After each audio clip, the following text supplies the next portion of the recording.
Sebelum kita memulai kegiatan kita, langkah baiknya kita membaca doa terlebih dahulu. Yang ingin memimpin doa, kakak persilahkan. Ya, silahkan.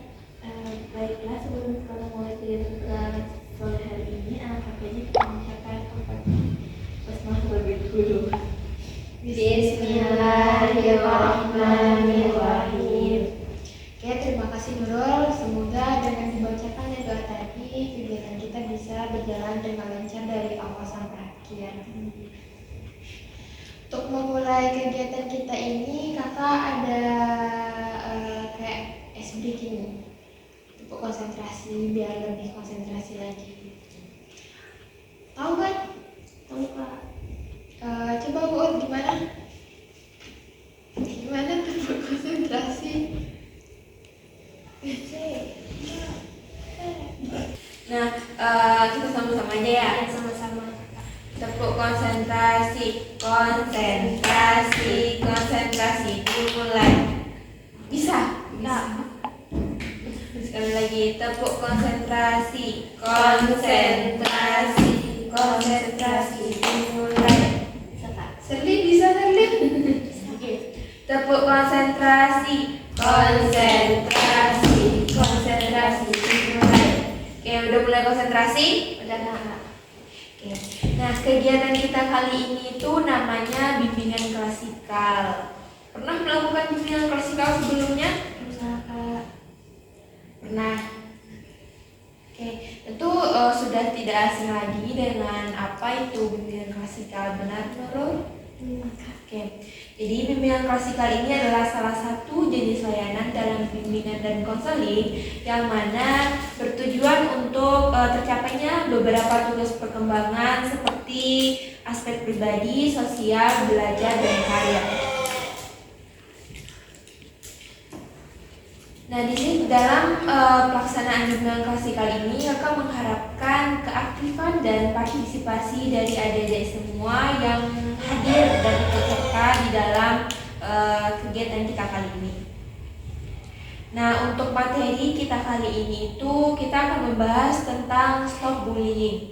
Kenapa kakak mengambil materi ini? Karena sekarang sedang banyak-banyak pembulian Kak. Betul. Seperti yang kita lihat sangat banyak sekali di lingkungan sekitar kita, terutama di sekolah, benar, yang melakukan bully. Nah, yang pertama itu pengertian bully. Ada yang tahu apa sih itu bully? Apa perilaku bully itu apa? Silakan ajukan tangan terlebih dahulu. Melakukan bullying terhadap seseorang. Oke, masuk. Ada lagi? Kak, mencaci fisik seseorang Kak. Boleh. Serlin? Cukup. Oke. Nah, jadi apa yang disampaikan Uud dan Nurul tadi itu benar. Nah, secara detailnya, jadi perilaku bully ini adalah segala bentuk penindasan atau kekerasan yang dilakukan dengan sengaja oleh satu orang kepada orang yang dianggapnya lemah atau dia tuh bertujuan agar dia bisa berkuasa terhadap satu kelompok. Nah, kemudian ada beberapa jenis bully. Ada yang tahu apa aja sih jenis-jenis bully itu? Kan, Nurul? Bullying verbal, Oke. non verbal, fisik, medsos, digital. Apa namanya Kak? Oke, nah yang pertama itu ada kontak fisik langsung, ada kontak verbal langsung, ada perilaku nonverbal tidak langsung, perilaku nonverbal langsung, dan cyberbullying. Jadi yang di sosmed itu namanya cyberbullying. Kita bahas satu-satu. Yang pertama itu tentang kontak fisik langsung. Seperti apa itu?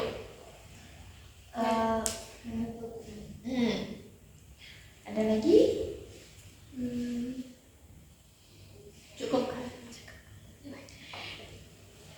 Padahal banyak sekali kontak fisik langsung itu seperti yang Syifa katakan, memukul teman, mendorong, menjambak. Menjambak itu kan dilakukan oleh Perempuan biasanya kan. terus menendang, menampar. Yang kedua, ada apa lagi?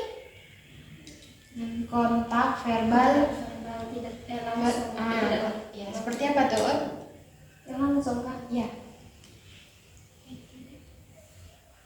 kontak verbal langsung.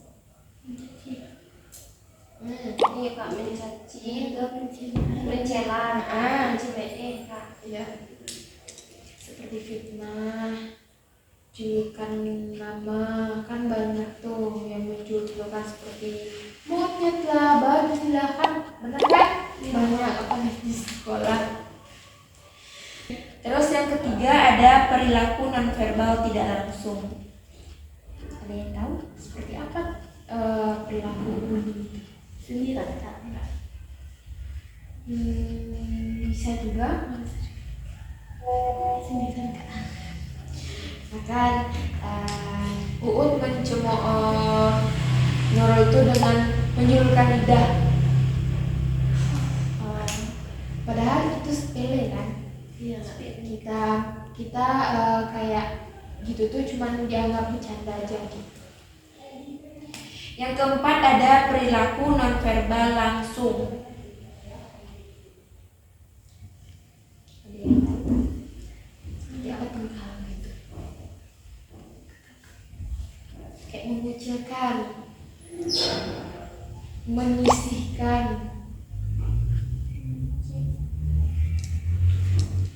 apa? Memanci ya. Nah yang terakhir seperti yang Nurul katakan tadi itu apa? Cyber. Contohnya? Melalui medsos Kak. Contohnya? Menjadi seorang melalui media Kak. Ayah mendarat. Bisa. Nih kakak kasih contoh.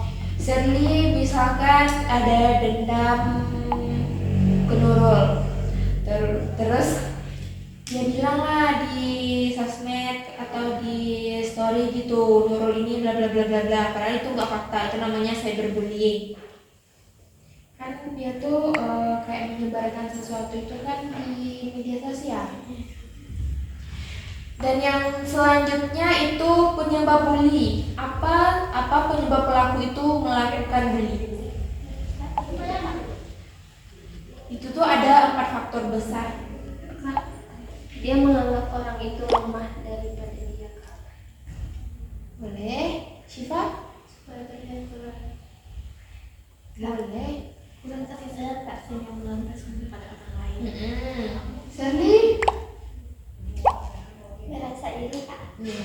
Nah yang adik-adik katakan itu tuh ada beberapa termasuk ke beberapa poin yang dikatakan dulu tadi itu masuk ke poin faktor keluarga. Kalau Syifa tadi itu masuk ke faktor kelompok sebaya. Tadi apa? Merasa orang itu lebih lemah daripada dia. Nah, sama masuk ke faktor kelompok teman sebaya. Nah, yang pertama kita bahas ke faktor penyebab keluarga. Kenapa keluarga menjadi faktor penyebab utama pelaku itu melakukan bully? Karena kurangnya kasih sayang Kak. Nah, boleh. Ada lagi? Kurang perhatian Kak. Tidak mempunyai waktu dengan orang tua. Bisa? Ada lagi? Oke. Nah, keluarga menjadi penyebab pelaku melakukan bully itu karena misalkan si anak ini sering dimarahi oleh orang tua. Kan gak mungkin dia melepaskan amarahnya itu sama ayah atau ibunya kan di rumah. Jadi di sekolah lah mereka bisa melepaskan itu, kayak rasa amarahnya itu dia lepaskan sama teman-temannya yang dianggap lemah. Nah yang kedua itu ada faktor teman sebaya. Apa tadi tuh? Itu Kak merasa orang lebih lemah Kak. Nah jadi faktor kelompok sebaya ini kenapa menjadi faktor penyebab bullying nomor 2? Karena misalkan Nurul ini pengen menjadi pemimpin di satu kelompok. Nah, jadi dia itu ingin membuktikan bahwa dia tuh lebih kuat dari orang-orang di sekitarnya, dari teman-teman di sekitarnya. Jadi orang yang dianggap lemah itu ya dia kayak berperilaku melakukan bully gitu sama orang yang dianggapnya lemah, biar dia tuh menjadi seorang pemimpin di satu kelompok. Nah, yang ketiga itu ada kondisi lingkungan sosial. Ada yang tahu? Kayak dia tuh lingkungan sekitarnya melakukan seperti itu loh Kak. Bisa. Seperti kayak ada tetangganya Kak membulinya kan Kak, itu setelah pindah membulinya ke orang lagi rumah sama orang dia. Nah, jadi inti dari kondisi lingkungan sosial ini itu adanya kelompok miskin dan kelompok kaya. Nah, jadi kan kebanyakan orang kalau dia tuh punya circle kaya, ini circle yang miskin, kan kebanyakan kayak gitu kan zaman sekarang. Nah, itu masuk ke kondisi lingkungan sosial. Dan yang terakhir itu ada penyebabnya televisi. Kenapa? Karena sering menonton video-video pembulian Kak. Terus, Dan ingin melakukan seperti itu juga supaya dianggap keren. nah, yang dikatakan itu benar, dia tuh misalkan kayak di game Mobile Legend kan ada tuh hero-hero yang berantem gitu. Nah, dia tuh mempraktekkan di dunia nyata, ingin terlihat keren di depan teman-temannya, jadi ya dia mempraktekkan di dunia nyata gitu. Yang terakhir itu dampak. Apa dampak untuk si korban ketika mendapatkan perilaku bully? Tidak percaya diri Kak, dan akan terus-menerus mengurung diri. Menurut trauma. Siapa?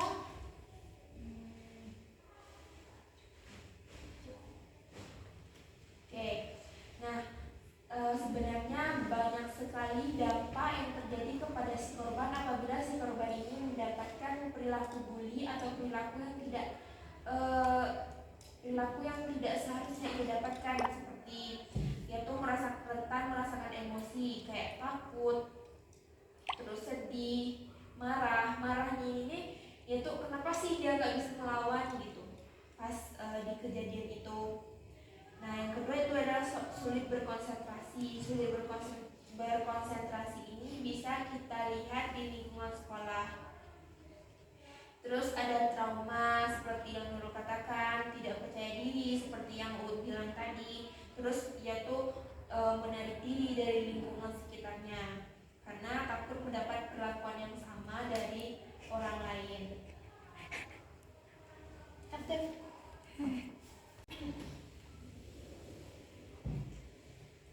Nah, sepertinya dari pembahasan kita yang terlalu menonton tadi, adik-adik terlihat lelah, letih, lesu. Apakah adik-adik merasa bosan? Ya. Nah, di sini kakak mempunyai permainan. Bukan permainan sih, kayak lebih selingan. Itu tepuk siang malam. Pagi, siang, malam. Enggak Kak. Nah, kalau kakak bilang perlu berdiri atau duduk? Duduk Oke. aja Kak. Kalau kakak bilang itu tepuk pagi, itu 1. Tepuk siang 2. Tepuk malam 3. Oke, nanti itu tuh kakak cat. Nanti konsentrasi adik-adik semua. Kita mulai. Tepuk pagi, siang, malam, pagi. Lagi. Tepuk siang, malam, pagi, siang, malam, pagi.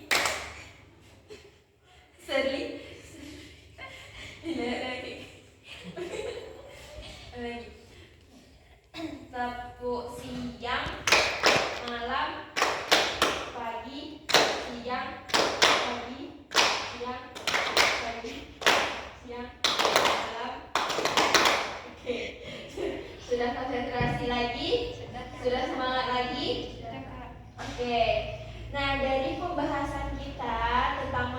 stop bullying tadi dimulai dari pengertian, jenis-jenis bully, penyebabnya, dampaknya. Siapa yang bisa menyimpulkan empat poin yang kita bahas tadi? Oke, silakan Nurul. Kesimpulannya, bully adalah perlakuan buruk seperti kekerasan kepada orang lain. Jenisnya ada 4 kak. Betul, 4. Boleh. Yang pertama perlakuan fisik. Contohnya menendang, kak. Terus verbal, cita-cita, non verbal. Verbalnya dengan sindiran. Terus saya menuruti kak melalui medsos. Terus penyebabnya dari faktor keluarga, kurang perhatian khususnya kak. Terus dari faktor teman sebaya ini merasa lebih kuat dan kebaikan. Terus dari faktor sosial kak dari masyarakat.